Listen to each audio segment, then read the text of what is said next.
Y'all the reason we keep pushing. Keep on talking, we like These it. people keep talking about me, but I don't care what they say.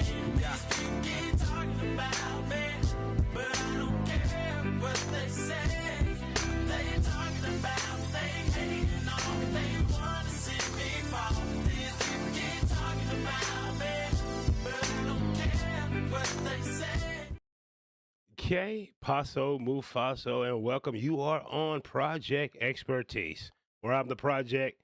I share with you the expertise. Hope you have had a great day. The time is 1:14 in the a.m. here in the Queen City, Charlotte, North Carolina. Sitting in with me, I did not introduce him last time. That is Dr. Bearstein, who's in my left and right here to make sure I stay in the middle of this conversation, which sometimes I do not. Tonight will be one of those nights. I think you know the YouTube etiquette. Like, share, subscribe, hit the notification bell, or the notification bell just might hit you. Who knows these things? It could happen. Shout out to everybody that's watching on the Project Expertise channel. I want to say big up to you over on X. Can I get a follow? Can I get a love? Can I get a little bit of your attention? I would be grateful. And last but not least, thank you very much for watching on the Walt Diddy channel, which will soon stop to exist because I have evolved and I do not find any pleasure in just being a talking head, celebrity gossip, and all the news because it moves too fast and it does not stand the test of time. Before we get too far in the weeds, let's take a look in the chat to see if anybody came through.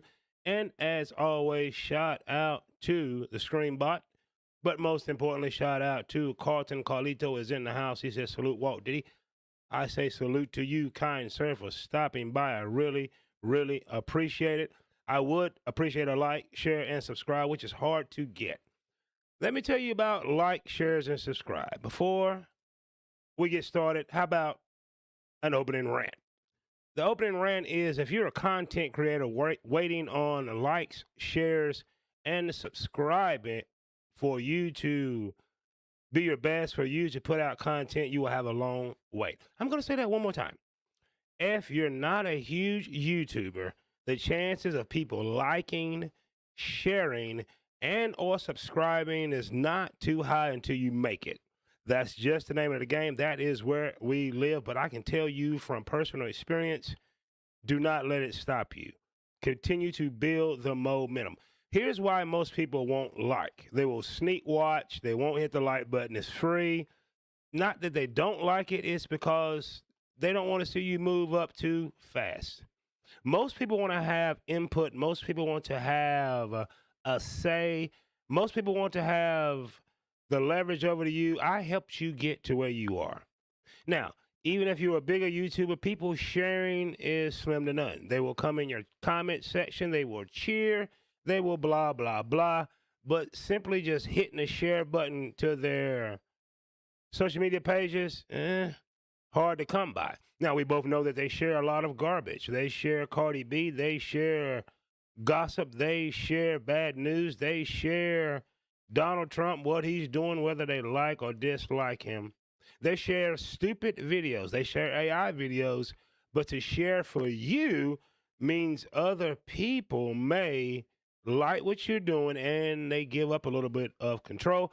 And last but not least, people subscribing. Now, you got to win people over. That is a tough one. I don't expect for you to watch my content one time and say, yep, I want to rock with Walt Diddy and then listen to what he's talking about. So you have to earn a subscribe. But likes and shares, if they watched it all the way through, the least they can do is like. But that is the name of the game. I'm telling you from a personal experience because you're on Project Expertise, where I am the project. I'm giving you the expertise. And trust me, I've been a project on the Project Expertise channel, 160 videos, and I don't have 200 subscribers. But it will not deter me. It will not get me off my square. I'm going to keep moving forward, and I suggest you do too. So remember two things before I end this rant. Number one, getting likes, shares, and subscribers is hard to come by here on YouTube. Once you get to a certain status, you can say booty, booty, booty, booty, booty, booty, butt stank, and people will like, share, and subscribe. And number two, you just got this rant from Project Expertise, where I'm the project. I just gave you the expertise. If you're a content creator, keep making content, and the universe will soon bend to your will. At least I hope so. With that out of the way, I had to get that rant out of me. You should be wondering, I hope you're wondering, what you talking about, Bodie? Well, today I'm going to spend a little bit of time talking about money. A lot of episodes that we've been on the religious, the Holy Bible side of business, but I'm going to tell you and share with you what you can learn about money from African Proverbs. On Project Expertise, the channel is all about self-development, self-improvement, and being the best that we possibly can be. And I share biblical scriptures that we can learn from, Stoic philosophies, and pretty much we're going to get into African Proverbs because I want Project Expertise to be a holistic channel where we're focusing on the mind, body, and the spirit. So that's what we're going to do. That is the agenda, and that is the order of business for tonight. So without further ado, we're going to get right into the business. Sir, I see, ma'am, you're on this video. Don't you skip this video. If you stay with me, I'm going to share with you some African proverbs, 6 African proverbs that will reshape the way you think about money and reshape the way you spend, save, and covet money. And we're going to do that like right about now. Let's get right into the information because you're wondering what you're talking about. Whoa, did he? I just told you. We're going to go over some African proverbs that is going to change your life, make you feel better, and let's do it. What is an African proverb? An African proverb is similar as is a antonym of the proverbs in the King James Version of the Bible. What is an anonym? It rhymes. They rhyme. They're not synonyms, which is opposite but different. They are anonyms, they rhyme, and we can learn a lot. First and foremost, number 1. This is a West African proverb, and on this channel, I'm going to read so you don't have to. Money is a good servant, but a bad master. Wow, that is powerful there. Money is a good servant, but a bad master. What possibly could that mean? Here is the meaning. Use money as a tool to achieve freedom and goals. But if you choose over acquiring it or let it dictate your decisions, it will enslave and ruin you. We see the so-called elite, the people at the top, people that chase the money. Some of your favorite YouTubers are now enslaved by brands, enslaved by the system. Some of our favorite entertainers can never retire because they're in so much debt because they're enslaved by the system, the Hollywood system, the music business system, right? The sports system. So here's a good one to start off with. Money is a good servant, but a bad master. The meaning is use money as a tool to achieve freedom and goals, good moral goals.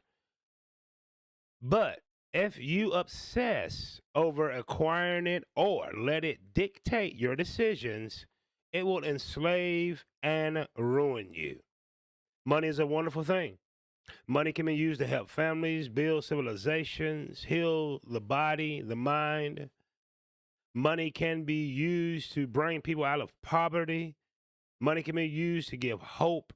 Money can be used as a lot of things, but it is absolutely what this West African proverb is teaching us, that it is a tool. And if we let the tool dictate our decisions, right, our moral character and our compass, it will enslave and ruin you. Let's go on to number 2 African proverbs on money. Number 2, money is a sharp knife. It can cut bread or cut fingers. This is a West African proverb. Money is a sharp knife. It can cut bread or cut fingers. What could this mean? And here's the meaning. Money itself is neutral. It amplifies whatever you already are. In good hands, it provides nourishment and comfort. In careless, creepy, sinister hands or greedy ones, it brings injury and regret. How many people, Puff Daddy, there's only one Diddy, and that's Walt Diddy, that's me. Puff Daddy started off a good guy. Way back, if you know the story, when he was with Uptown Records, you know, community activist, mild-mannered. But the more money and power he achieved, his hunger became insatiable. His wants, his needs, his dastardly desires got the best of him, and we see the end result. So money is a sharp knife. It can cut bread or cut fingers. The meaning is money itself is neutral. It amplifies whatever you already are. If you're a good person, you'll be a better person. If you're creepy, you're going to be a degenerate. In good hands, it provides nourishment and comfort. Feed people. Make people comfortable. Where they don't have a bunch of needs and they get some of their wants. In careless or greedy hands, it brings injury and regret.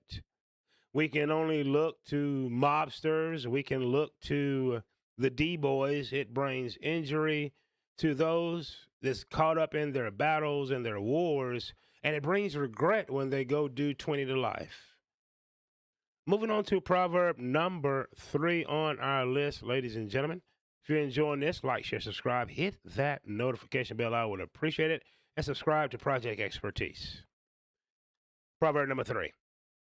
A generous man is wealthy even with little. A stingy man is poor even with much. That is a Nigerian proverb.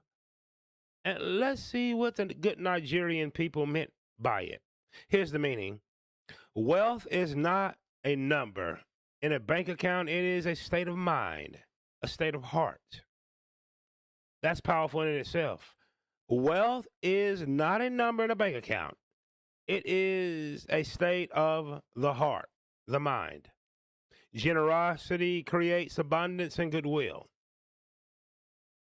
While misfitness creates spiritual and social poverty regardless of net wealth. Let's read it one more time so I do not butcher it. Wealth is not a number in a bank account. It's a state of the heart. Generosity creates abundance and goodwill, while miserless.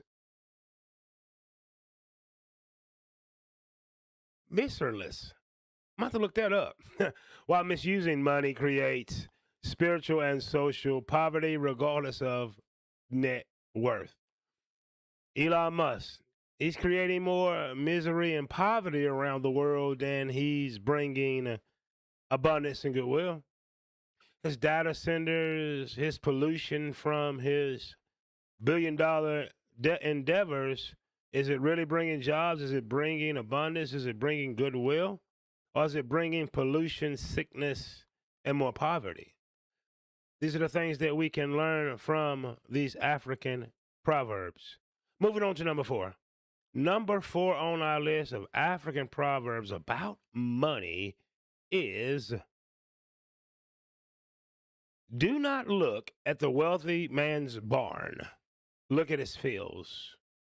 It's an African proverb commonly used among farming communities. Once again, do not look at the wealthy man's barn. Look at his fields. And the meaning of this proverb,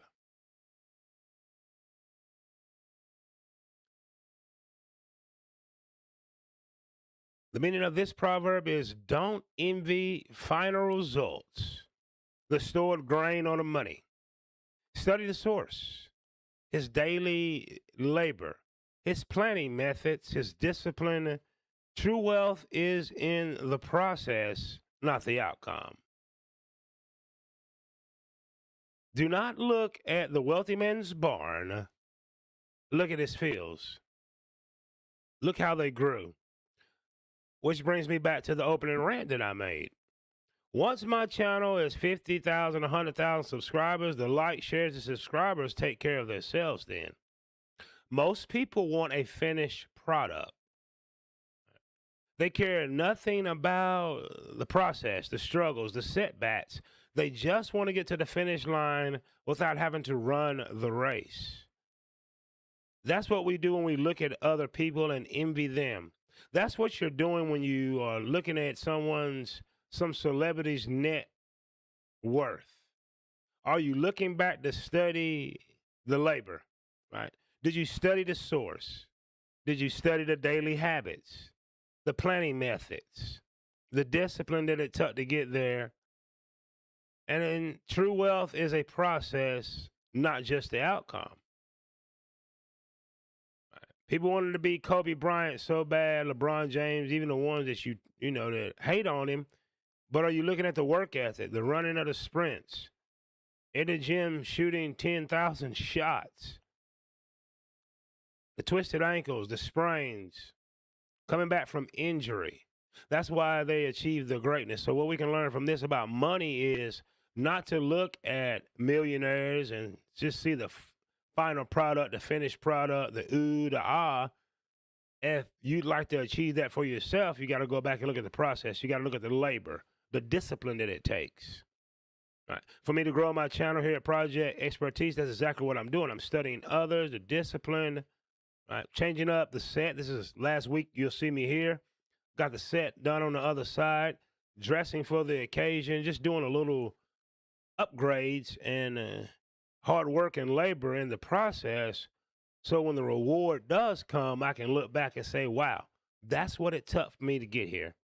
So this is number 4. Number 4 African proverb was, do not look at the wealthy man's barn, look at the fields.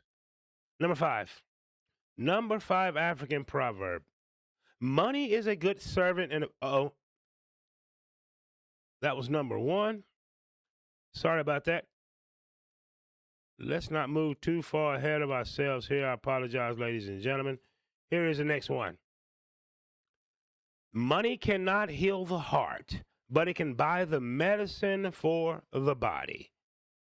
Once again, for those that chasing the money, hustling and grinding, and you may be emotionally hurt, you've not traveled down your emotional timeline that I talk about often here. We have an emotional timeline where those traumas as a kid, adolescent, teenager, younger adult stays with us unless we heal them.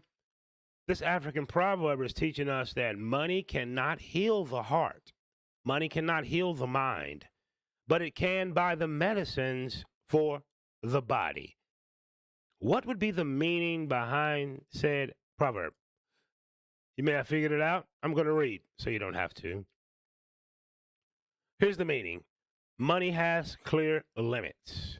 It can solve material problems, ease physical suffering, and provide comfort. But it cannot buy love, loyalty, inner peace, or genuine human connection. Know its boundaries. Do you know the boundaries of money? This is one of the best proverbs on the list. Money cannot heal the heart, but it can buy the medicine for the body. And this is what it means. Money has clear limits. Money is not limitless. Money has clear limits.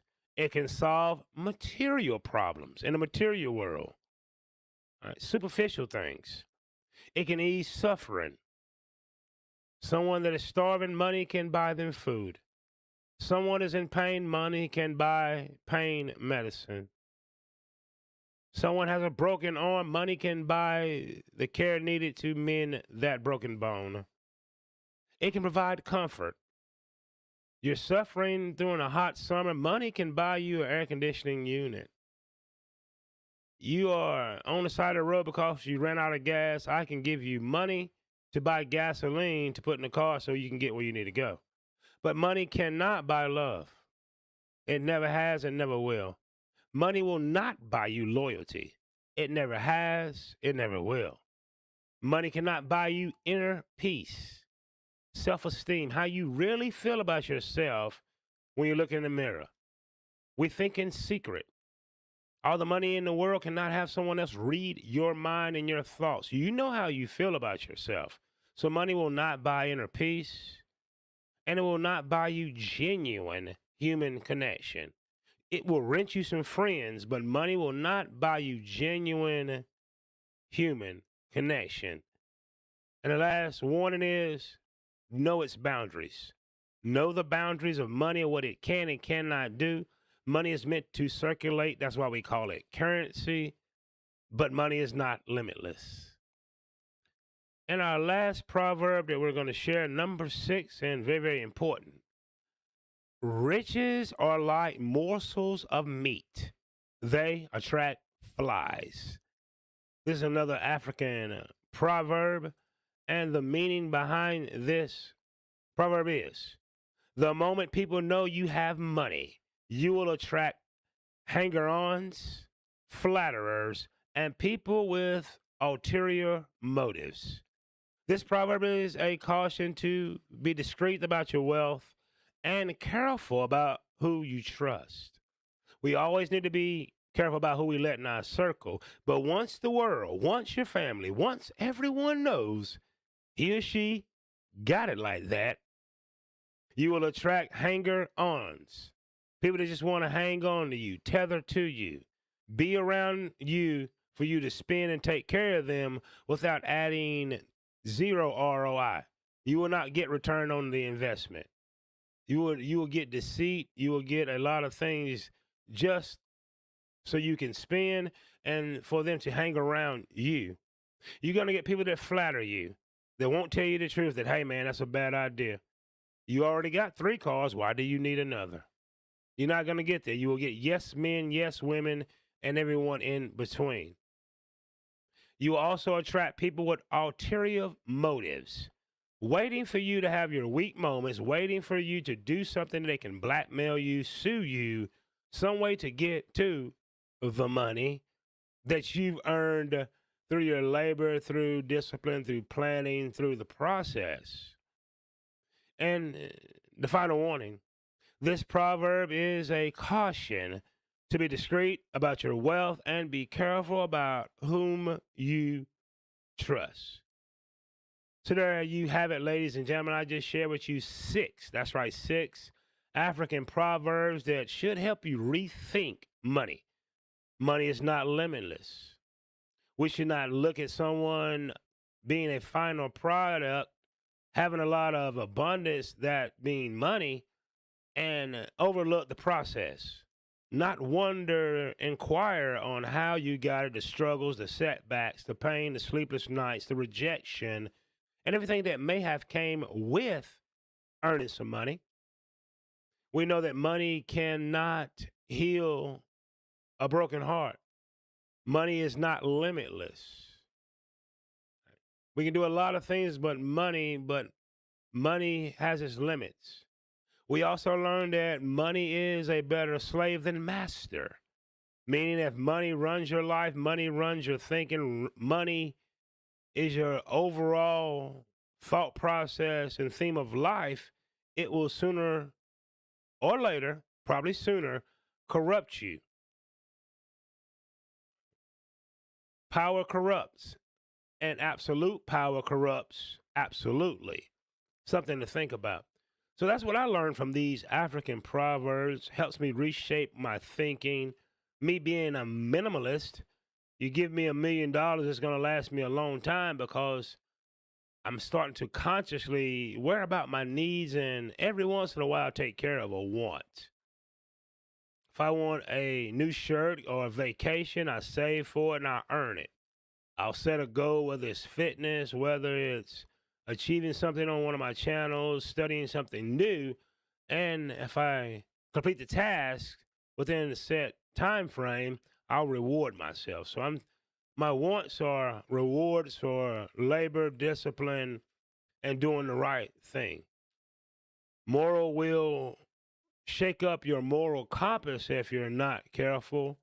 And these proverbs, along with proverbs in the King James Version of the Bible, Chinese proverbs, they offer a lot of wisdom on how we can live our day-to-day life.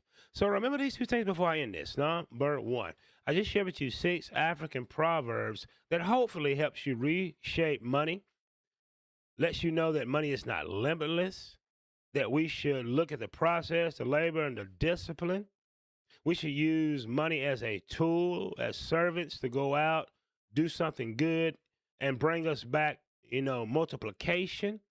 Money is currency. Money can corrupt. And if used wisely, good things happen with money. And if used nefariously, you can expect destruction and you will have a harder life when it all comes down, when the house of cards fall, when the glass house bursts. And number 2, you've just been on Project Expertise, where I'm the project. I just gave you the expertise that I learned from my personal experience from these African proverbs. Do me a huge favor. Like, share, subscribe. Hit the notification bell. On the notification bell just might hit you like the harsh reality that money is not limitless, right? Money can do a lot of things and also can do a lot of harm. And generosity makes you a much wealthier person than the wealthy people that are stingy and do harm with their money. Hope you enjoyed this. Until the next episode of Project Expertise, I want you to remember this, that you are more than enough. You are worthy. You are adequate. And let me share with you the last thing I heard from my father when he walked out of the home when I was 8 years old and never returned. He used to look me in my eyes every day and say, Walter, you can do anything you want to do if you put your mind to it. I put my mind to making this content. I put my mind to making a difference in people's lives. I put my mind into making a holistic channel that has to deal with health, wealth, abundance, mind, body, and spirit. Know that you can do the same thing. I hope you have a great, great Wednesday morning. And I'm going to see you very, very soon, unless I disappear and I'm not a magician. And there you have it, ladies and gentlemen. That is the presentation for said day. Shout out to my man Carlito for riding with me. It's hard to come by. It is what it is. Big up to Hash Dragon for being in the house. Appreciate you so, so much, gentlemen, for y'all rocking with me. We're going to do big things on Project Expertise. He said money can buy everything except what is priceless. Good character cannot be purchased. It is gained through self-improvement. No doubt about it. Overcoming challenges. Shout out to all y'all. I really, really appreciate it. Till we can grow the channel, we try to keep it as slow and as short as we possibly can to give people the opportunity to come back and watch. And if you would like said opportunity to come back and watch, all you have to do, ladies and gentlemen, is click the link right there if you see it. Project Expertise, where I'm the project, I give you the expertise. And I hope that everyone is motivated. Hope you're ready for a great Wednesday. And I hope you get something from these things. It is what it is. Everybody's watching on the Walt Diddy channel. This channel will cease to exist. This will be the last time that I scream anything that has to do with Project Expertise. I may come through here and there if it's something worthy to the channel. But the Walt Diddy channel is a political channel. I built 8,000 subscribers off just being a talking head with politics. I enjoy politics, but it doesn't motivate me anymore. There's a storm coming to the world. There is a storm coming financially, spiritually, and I'm getting ahead of that storm, and I want to build a community where we're doing the same thing. Most of the videos that you watch from your favorite YouTuber will not stand the test of time. They make a scream, cut it up, get a few thousand hits, nobody come back to it. I want to make evergreen content. Me sharing these African proverbs is evergreen content. They were true 1,000 years ago. They'll be true 1,000 years from now. That's what evergreen content is. Evergreen content is how to make a red velvet cake. The recipe will work now. It will work 20 years from now if you have said ingredients. Evergreen content is how to tie your shoe. It won't change. Evergreen content is taking these Bible verses that I dissect and see how we can make them a little bit more practical in our life. That's evergreen content. Being a talking head is exactly what it is. You're looking for the next chase, the next story. You're looking for the next celebrity gossip. Before you know it, you become a troll. You're having YouTube beefs. None of that entertains me. It doesn't entertain me to critique somebody else's video. You're welcome to critique mine. You're welcome to come down in the comment section and tell me how wrong I am, and you're going to get thank you for watching. Have a great day. I no longer have time for that. It is a drain of energy. Life is short, and as the great Les Brown tells us, you're here today, you're gone today. That's the way it happens. You'll wake up one day, and within that 24-hour span, you'll be out of here. I don't have time to waste. I don't care what celebrities are doing. I don't care about the new songs, the new movies, the new fashion. None of that is evergreen content because we live in this. It used to be a 24-hour news cycle. We're like in a 5-hour news cycle. There's always something bang, bang, bang, bang, bang to keep you distracted except for what's important. And it says in the King James Version of the Bible, my people perish for a lack of knowledge, and it's out here. So what I'm going to do is do my due diligence, do the hard work, get in the weeds and pull out some of these proverbs, some of these Stoic philosophies, some quotes, some ways where we can retrain our minds. Because when I'm sharing these, it's retraining for me. I've read them, I've studied them, but every time I go over them, I find something new. I learn something new, and I like learning new things. So I hope you've enjoyed this episode. I got 2 days of work. I just worked 7, off 2, going to work 8 in a row, but I'll be back. You best believe it, on Friday and Saturday to share some more on Project Expertise. As I mentioned, this is the last time that Project Expertise will air on the Walt Diddy's channel. I may share it on my community tab, but everyone that is subscribed to me on the Walt Diddy channel, you showing me that you have no interest in what I'm talking about now. That is absolutely fine. That is absolutely your choice. It will not stop me. We're going to build a community on Project Expertise, and I know when the channel gets big enough, you'll all be back over there, and this is what I'll end up saying. Damn, I ain't seen you in a while. The chat moving so fast. Have a great day. Have a great day. Do not leave just yet. Please do me a favor. Watch the outro for 2 reasons. Number 1, I made it. Number 2, it may help me with my watch time. I don't know these things, but I'm about to try. Y'all the reason we keep pushing. Keep on talking. We like These it. people keep talking about